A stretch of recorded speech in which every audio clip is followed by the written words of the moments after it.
जय शिवराय मित्रांनो, बंधूंनो आणि भगिनींनो, शेतकरी बांधवांनो, पुण्यश्लोक अहिल्यादेवी होळकर शेतकरी कर्जमुक्ती योजना 2026 या योजनेअंतर्गत जे काय पात्र शेतकरी आहेत त्या शेतकऱ्यांसाठी राज्य सरकारने अतिशय दिलासा देणारा एक निर्णय घेतलेला आहे.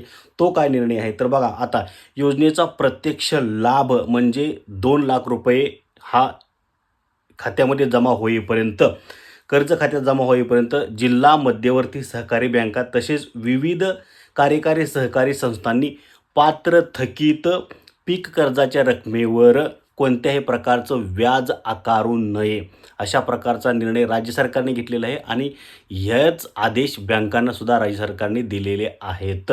शेतकऱ्यासाठी अतिशय महत्त्वाचा हा निर्णय आहे, कारण जोपर्यंत खात्यात सरकारचे पैसे जमा होत नाहीत तोपर्यंत थकीत कर्जावर कोणताही व्याज आकारलं जाणार नाही. हा एक महत्त्वाचा दिलासा आहे शेतकऱ्यासाठी. हा निर्णय तुम्हाला कसा वाटला कमेंट करून सांगा आणि शेतकरी कर्जमाफीचे सर्व अपडेट जाणून घेण्यासाठी तुम्ही आपल्या चॅनलला सबस्क्राईब करा. धन्यवाद. जय हिंद, जय महाराष्ट्र.